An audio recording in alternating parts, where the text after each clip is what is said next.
Just an update on my friend's Shelby GT350. He asked if we could go change the oil on it together at his house, and so we went over there and did it. And we stuck a rag up in here to help catch some of the oil from the filter when it comes off to make sure that it isn't flooding everything out. Here you can see the plastic oil pan. The new GT500 actually has an aluminum one.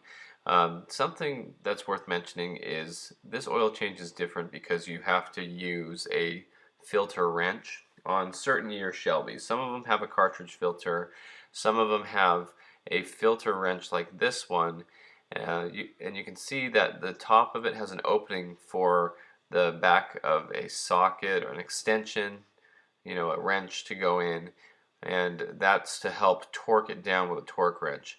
The problem with this particular one was it was really shallow and it kept trying to slide off that filter, so he wasn't very happy with that one.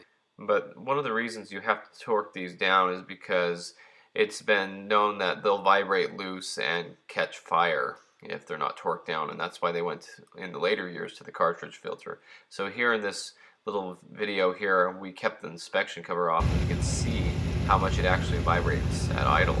And someone told me that might be because of the flat plate crank, but we got that all ready to go and took it for a test drive.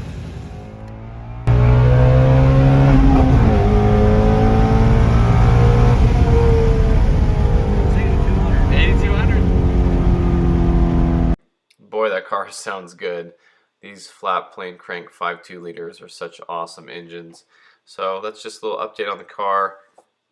Something else to think about with one of these cars is it takes 10 quarts of oil, and so at $10 a quart, it's $100 just for the oil. So that's something that I didn't know until after he had bought the car and we were talking about it. So that's pretty interesting. So something worth mentioning is that oil filter wrench.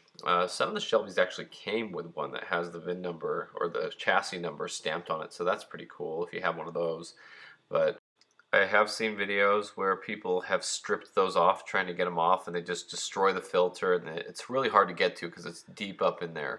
And they had to get a hex extension up in there to break loose the threaded part that the filter would screw onto.